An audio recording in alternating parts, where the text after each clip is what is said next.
berjalan dalam firman-Mu, hatiku siap.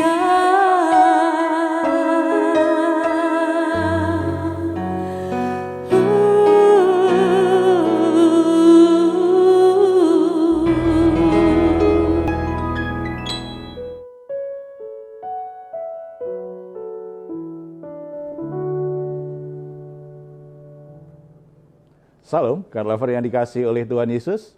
Apa kabarnya? Semoga semuanya dalam keadaan sehat, bersuka cita bersama dengan keluarga, dan tentunya diberkati oleh Tuhan. Puji Tuhan, saudara-saudara, setelah kita beraktivitas sepanjang hari ini, mungkin secara fisik kita menjadi lelah, dan secara psikis juga kita mungkin juga terbebani dengan beberapa persoalan yang belum selesai. Tetapi percayalah, ketika kita ada dalam hadirat Tuhan, maka Tuhan memberi kita ketenangan, Tuhan memberi kita kelegaan. Karena Tuhan Yesus sendiri sudah berjanji kepada kita semua, marilah kepadaku semua yang letih lesu dan berbeban berat, aku akan memberi kelegaan kepadamu. Percayai janji Tuhan ini, mari kita datang kepada Dia. Bapa di surga, kami ucap syukur karena anugerah-Mu luar biasa dalam hidup kami. Engkau tidak pernah meninggalkan kami, melewati semua pergumulan, semua peristiwa, dan semua masalah yang ada dalam perjalanan hidup kami. Kami sangat percaya ketika Engkau menyertai kami dan kami berserah kepadamu, kelegaan, sukacita, ketenangan di hati Tuhan berikan kepada kami. Kami ingin memberi persembahan syukur kami kepadamu dan menikmati hadirat-Mu. Kami sangat percaya Engkau akan hadir di tengah-tengah kami, di tengah-tengah keluarga kami, dan memberkati kami semua. Terpuji nama-Mu dalam nama Tuhan Yesus. Amin. Terima kasih Yesus. Kasih-Mu yang selalu memberkati hidup kami. Dan karena anugerah-Mu Bapa, kami boleh menjalani hari-hari kami di depan.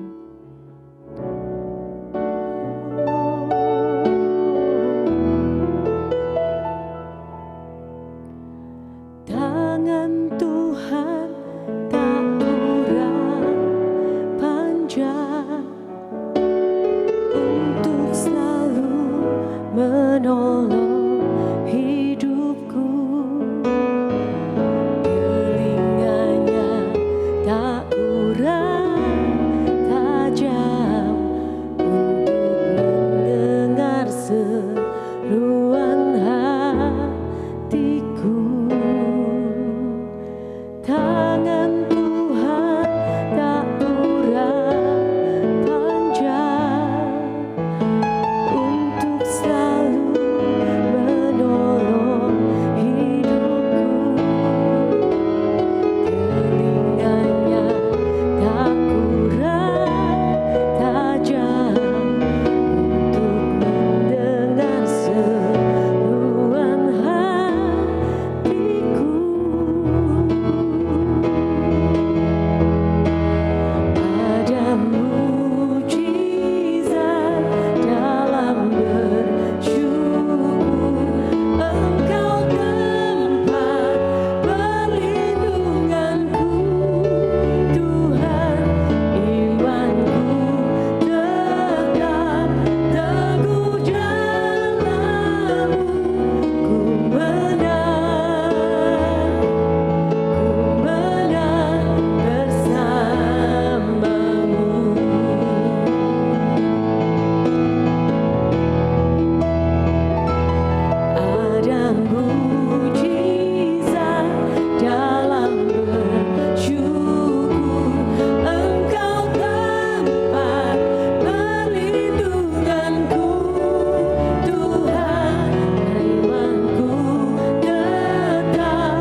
Kau Tuhan yang setia, yang selalu menopang.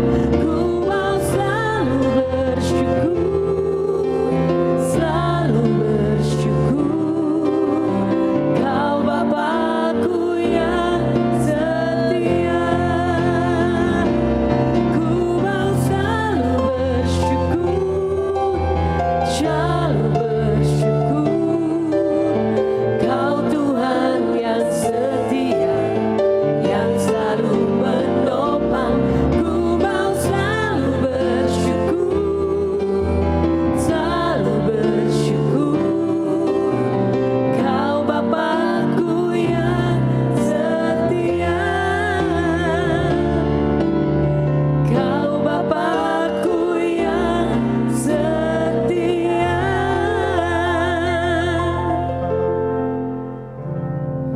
Puji Tuhan, karena Bapa kita di surga itu Bapa yang setia, tidak pernah meninggalkan kita semuanya. Bahkan ketika kita menghadapi situasi-situasi yang sangat berat, yang tidak sanggup kita atasi sendiri, dalam kasih karunia-Nya, Bapa bisa bekerja dengan cara yang ajaib, melakukan perkara-perkara yang menghasilkan keajaiban, mujizat dalam hidup kita. Saudara-saudara, saat ini kita akan melihat kebenaran firman Tuhan bahwa kasih karunia dari Bapa kita di surga itu selalu ada. Sebelum kita melihat lebih jauh, mungkin ada yang punya kisah atau mungkin punya teman atau siapa yang melewati proses dalam ketidakberdayaannya, dalam kelemahannya. Ternyata hidupnya bisa berubah oleh karena kasih karunia Tuhan. Silakan. Ya Pak, saya ada Pak. Saya ada kenal seorang pengusaha yang dia memulai dari nol Pak. Dan puji Tuhan usahanya sangat diberkati. Sukses lah, mengalami kesuksesan. Dan setiap perkataan dia selalu bilang ke orang-orang kalau apa yang dia miliki itu semua karena kasih anugerah Tuhan. Selalu dia nyampaikan begitu Pak, tapi berjalannya waktu karena memang semuanya baik-baik aja dan terus diberkati. Ternyata dalam praktek hidup justru kita melihat berbeda Pak. Justru dia itu sering menunjukkan kalau dia itu ya seperti orang bilang ya kayak nepuk dada, ini karena kehebatan gue, ini karena kemampuan gue, karena ini. Jadi dia berbeda gitu, bertolak belakang dengan apa yang dia selalu bilang, semua karena kasih anugerah Tuhan gitu Pak. Iya.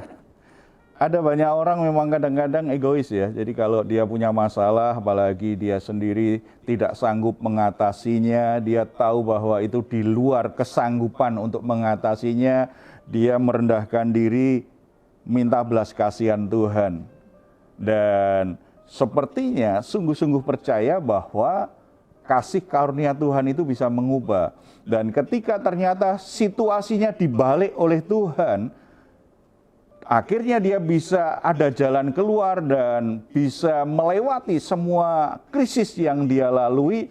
Bahkan dia mengalami sebuah mujizat yang membuat dia hidupnya berbalik dari yang tidak punya apa-apa, tidak bisa apa-apa, akhirnya punya segalanya. Dia mulai berbalik juga hatinya.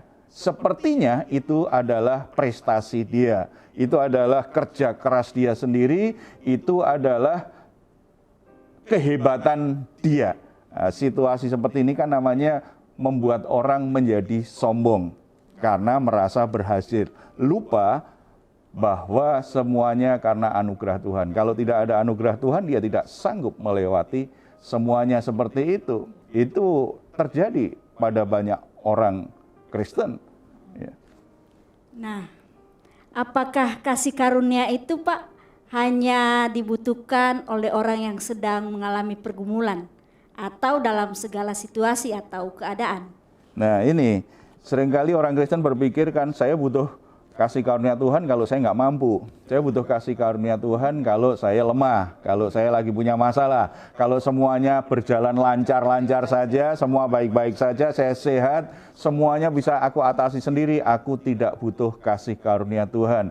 Akibatnya kita menjadi orang Kristen yang di satu sisi kita berkata, hidupku karena kasih karunia Tuhan, karena anugerah Tuhan. Di sisi yang lain, semuanya ini karena diriku sendiri. Ada kebingungan dalam menerapkan imannya. Bahkan akhirnya dia sendiri jadi lupa diri bahwa apapun yang terjadi sebenarnya anugerah Tuhan. Sebenarnya pada saat kita lemah maupun kuat, pada saat kita mampu atau kita tidak punya kemampuan, pada saat kita miskin, tidak punya apa-apa atau punya segalanya, sebagai orang percaya harusnya kita tetap tahu itu adalah kasih karunia Tuhan, anugerah Tuhan. Anugerah Tuhan itu berlaku dalam segala keadaan, dalam segala situasi dalam hidup kita. Karena kasih karunia Tuhan atau anugerah Tuhan itu dasar kehidupan kita yang sangat penting sekali. Kalau kita lihat Lukas pasal yang kelima ayat 12 sampai yang ke-26, ada dua kisah yang menarik. Di situ kita bisa belajar dua sisi yang berbeda itu. Di ayat 12 sampai 16, di situ dikisahkan tentang orang yang sakit kusta. Saya bacakan saja ayat 12 dan 13. Pada suatu kali Yesus berada dalam sebuah kota. Di situ ada seorang yang penuh kusta. Ketika ia melihat Yesus, tersungkurlah ia dan memohon, "Tuan, jika Tuan mau, Tuan dapat mentahirkan aku." Lalu Yesus mengulurkan tangannya, menjamah orang itu dan berkata, "Aku mau, jadilah engkau tahir." Seketika itu juga lenyaplah penyakit kustanya. Orang yang menderita sakit kusta itu mewakili orang-orang yang tersingkirkan, orang-orang yang terbuang, orang-orang yang dianggap sebagai orang yang terkutuk, orang yang sial. Dan penderita kusta di masa itu tidak boleh bercampur, tidak boleh tinggal dengan keluarganya sendiri. Dia harus ada di pengasingan, ada tempat tersendiri, berkumpul dengan orang-orang lain yang menderita sakit kusta. Tidak bisa bergaul sembarangan, harus ada jarak dengan orang lain. Berarti secara sosial tertolak, secara keluarga tertolak. Seseorang yang sungguh-sungguh tidak punya kebanggaan dengan hidupnya. Semuanya serba tertolak, terasing. Makanya di sini kalau ada orang yang sakit kusta tersungkur di kaki Yesus dan berkata, "Tuan, kalau engkau mau, engkau bisa tahirkan aku." Berarti penderita sakit kusta itu sadar betul, aku tidak bisa mengatasi situasi yang sedang terjadi dalam hidupku. Aku sakit, aku dibuang, tidak punya teman, tidak punya keluarga, disingkirkan oleh orang tuaku sendiri, oleh saudara-saudaraku, oleh teman-temanku, tidak bisa bergaul, tidak bisa lakukan aktivitas sosial seperti orang pada umumnya. Aku tidak sanggup untuk mengatasi ini. Yang aku butuhkan adalah belas kasihan-Mu. Kalau Tuhan mau, Tuhan bisa. Berarti imannya begitu besar bahwa Yesus punya kasih karunia yang bisa mengubah hidupnya. Dan luar biasa karena Yesus ternyata tidak seperti orang Yahudi di masa itu. Kalau ada orang yang sakit kusta mendekati dia, dia pasti akan usir. Tetapi Yesus meresponinya dengan belas kasihan, menjamah dia dan berkata, "Aku mau, jadilah tahir." Ini kasih karunia Tuhan. Orang yang sebenarnya dibuang, orang yang sebenarnya lemah, tidak berdaya, tidak bisa mengubah keadaan buruk hidupnya sendiri. Orang yang tidak punya masa depan, tetapi karena kasih karunia Tuhan Yesus Kristus berlaku atasnya, maka dia tidak hanya sembuh secara agama, dia menjadi tahir, berarti layak lagi untuk bisa beribadah seperti yang lain. Secara sosial dia mulai bisa bergaul dengan yang lain dan jelas masa depannya berubah. Dalam keadaan yang tidak mampu, kasih karunia Tuhan mengubah kehidupan orang sehingga dia punya masa depan. Kisah yang kedua berbicara tentang orang yang harus bersyukur, karena di situ disebutkan tentang walaupun dia punya masalah, tetapi ternyata kasih karunia Tuhan bekerja dengan cara yang sangat istimewa. Saya baca ayat 18 dan 19. Lalu datanglah beberapa orang mengusung seorang lumpuh di atas tempat tidur. Mereka berusaha membawa dia masuk dan meletakkannya di hadapan Yesus. Karena mereka tidak dapat membawanya masuk, berhubung dengan banyaknya orang di situ, naiklah mereka ke atap rumah, lalu membongkar atap itu dan menurunkan orang itu dengan tempat tidurnya ke tengah-tengah orang banyak, tepat di depan Yesus. Orang lumpuh ini patut bersyukur karena ada teman-teman yang mendukung dia, yang perhatian kepada dia. Ini berbeda dengan orang yang sakit kusta, tidak punya teman, bahkan dilarang untuk dekat dengan orang lain. Tetapi orang lumpuh ini walaupun dia juga tidak berdaya, tetapi dia patut bersyukur karena ada teman-teman memberi perhatian. Dan ketika temannya mendengar ada Yesus yang bisa melakukan keajaiban, bisa menyembuhkan orang yang sakit, mereka akhirnya sepakat membawa temannya yang lumpuh ini datang kepada Yesus. Bahkan ketika ada kendala untuk sampai di hadapan Yesus, ternyata begitu sulit karena begitu banyak orang yang mengelilingi Yesus. Padahal Yesus sedang dalam sebuah rumah. Mereka ambil risiko untuk membobol atap supaya bisa menurunkan temannya ini.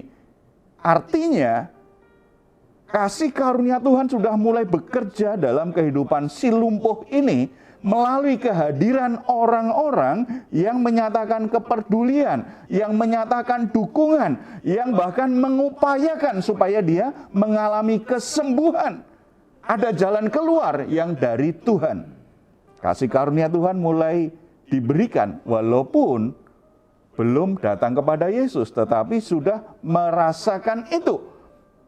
Dan ketika dia ada di depan Yesus, semakin nyata kasih karunia Tuhan, karena Tuhan tahu masalah si lumpuh ini, tetapi Tuhan ternyata berkata, dosa-dosamu sudah diampuni. Tuhan tahu kebutuhan terbesar si lumpuh ini bukan sembuhnya dulu, tetapi dosa-dosanya diampuni terlebih dahulu. Teman-temannya benar itu mengalirkan kasih karunia Tuhan, belas kasihannya Tuhan, tetapi teman-temannya tidak bisa memberikan pengampunan atas dosa-dosanya. Hanya Yesus yang bisa mengampuni dosa manusia karena dia adalah Tuhan atas segala sesuatu. Yesus tahu kebutuhan dia adalah masalah rohaninya dulu. Hubungannya dengan Tuhan terlebih dahulu dibereskan. Baru setelah itu Yesus menyembuhkan si lumpuh ini.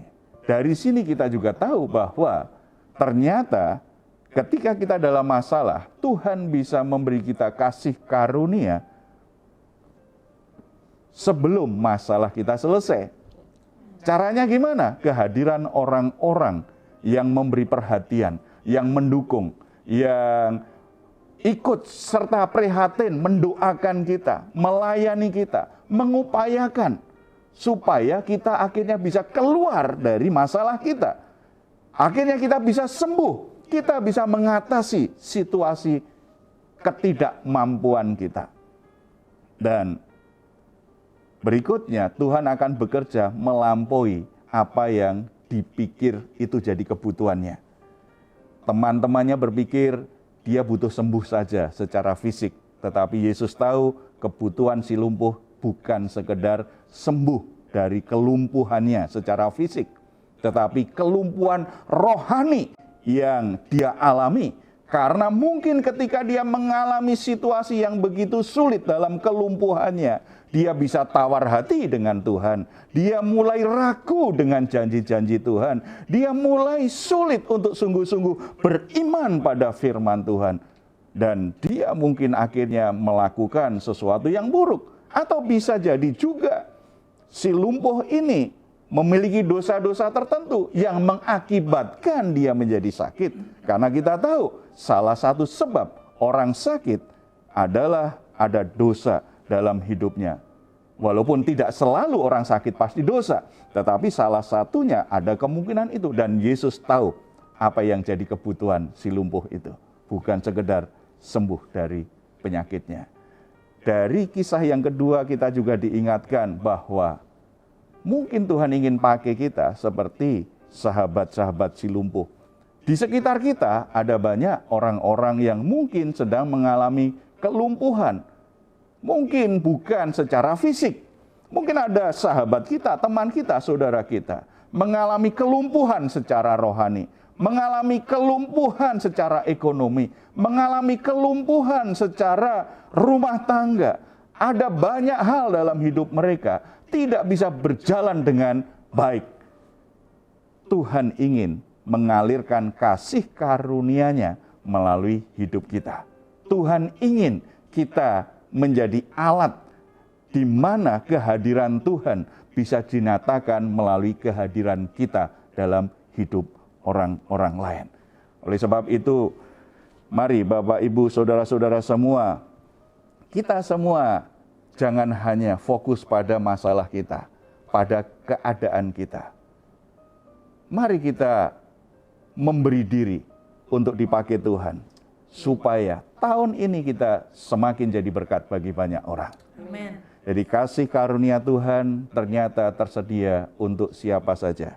Bagi yang sakit, dia butuh kasih karunia Tuhan. Tetapi bagi yang sehat, dia butuh kasih karunia Tuhan supaya bisa jadi berkat, mengalirkan kasih karunia Tuhan bagi orang lain. Keadaan, situasi, dan problem apapun, kita butuh kasih karunia Tuhan. Kekuatan Tuhan yang melampaui kekuatan kita sendiri. Kesanggupan Tuhan yang melampaui kesanggupan kita untuk melewati semua masalah, untuk merubah semua keadaan menjadi lebih baik. Amin. Mari kita datang kepada Tuhan. Saudara-saudara, saat ini mungkin saudara seperti penderita sakit kusta. Saudara adalah orang yang dibuang oleh keluargamu sendiri, disingkirkan oleh saudara-saudaramu, tidak dianggap, sepertinya mereka jijik kalau ada kehadiran kita, tidak bisa menerima hidup kita. Dan kita merasa diri kita aib bagi keluarga kita. Tetapi kita patut bersyukur karena dalam kasih karunia-Nya Bapa di surga menyediakan, mengulurkan tangan untuk menjamah kita, mentahirkan kita, dan mengubah hidup kita menjadi pribadi yang berharga, yang istimewa. Percayalah, keadaan apapun Tuhan bisa pulihkan hidupmu. Dan kalau saudara-saudara mengeluh karena masalahmu kelihatannya belum selesai dan berharap Tuhan lakukan keajaiban yang besar dan belum selesai, kenapa kita risau dengan keajaiban yang kita rindukan sementara Tuhan sudah kirim orang-orang tertentu mendukung kita, orang-orang tertentu peduli dengan kita. Mari kita syukuri orang-orang tersebut sebab melalui mereka Tuhan sedang arahkan kita untuk mengalami kasih karunia Tuhan, kesembuhan dan keajaiban Tuhan dalam hidup kita. Dan bagi kita yang dalam keadaan baik-baik, dalam keadaan diberkati Tuhan, jangan sibuk dengan urusan sendiri. Ada banyak orang yang membutuhkan kasih karunia Tuhan dan mereka ingin dijamah Tuhan melalui hidupmu. Mari kita bersatu dalam doa. Bapa di surga, kami ucap syukur karena dalam kasih karunia-Mu setiap orang berharga, setiap orang istimewa.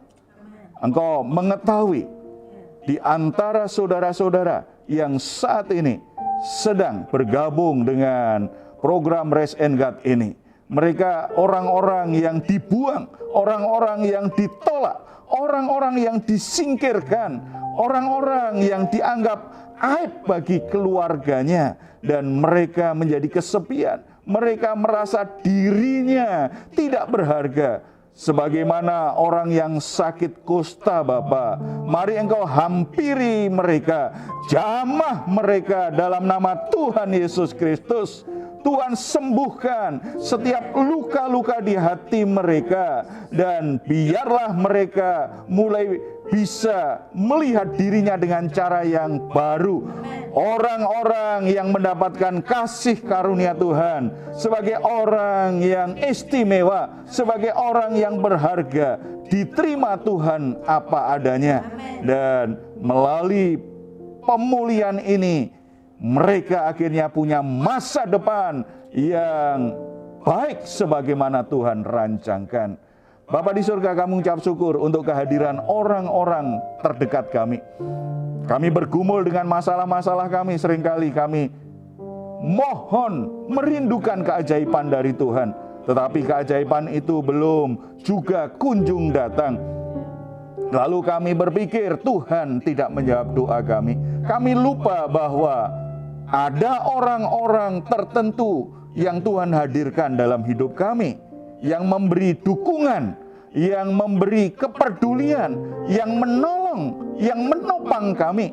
Sehingga walaupun kami melewati banyak pergumulan, kami tetap kuat, kami tetap bisa melewati situasi sulit sampai saat ini. Kami lupa bahwa mereka adalah orang-orang yang Tuhan tempatkan dalam hidup kami untuk bisa kuat melewati semua pergumulan hidup kami.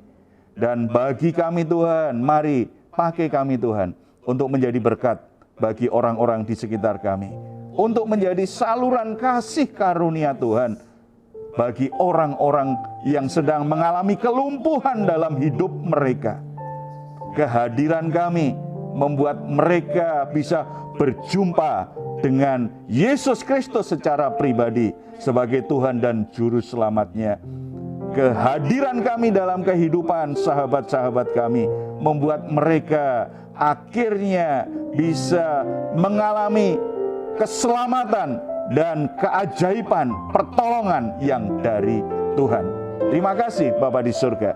Terima kasih untuk anugerah Tuhan yang luar biasa yang Tuhan juga limpahkan bagi bangsa dan negara kami melewati situasi yang sulit. Tetapi kami boleh melihat bagaimana anugerah Tuhan bekerja secara luar biasa memulihkan kondisi bangsa dan negara kami. Semakin berkati pemimpin bangsa kami dan situasi bangsa dan negara ini Tuhan. Nama-Mu dipuji dan dimuliakan senantiasa dalam nama Tuhan Yesus Kristus. Amin. Saudara-saudara yang dikasihi oleh Tuhan Yesus Kristus, situasi dan kondisi apapun tetap percaya selalu ada kasih karunia Tuhan tersedia bagi hidupmu. Jika saudara saat ini sedang mengalami pergumulan-pergumulan yang sangat berat, saudara sedang sakit, saudara sedang mengalami masalah dalam rumah tangga, dalam pekerjaan, masa depan, atau relasi saudara sedang mengalami pergumulan berat dan membutuhkan dukungan doa, silakan untuk menghubungi nomor telepon yang tertera di layar saudara. Tim doa kami akan mendukung saudara dalam doa. Kerinduan kami, harapan kami, doa kami senantiasa saudara semua diberkati Tuhan dan selalu berkelimpahan dengan anugerahnya. Kalau saudara ingin memberikan komentar di ruang komentar yang ada di channel Diaspora TV, silahkan, kami menantikannya. Mazmur 4 ayat 8-9. Engkau telah memberikan sukacita kepadaku lebih banyak daripada mereka ketika mereka kelimpahan gandum dan anggur. Dengan tentram aku mau membaringkan diri, lalu segera tidur, sebab hanya Engkaulah ya Tuhan yang membiarkan aku diam dengan aman. Puji Tuhan. Tuhan Yesus memberkati. Selamat malam, selamat beristirahat. Amin. Ku mau selalu bersyukur, selalu bersyukur.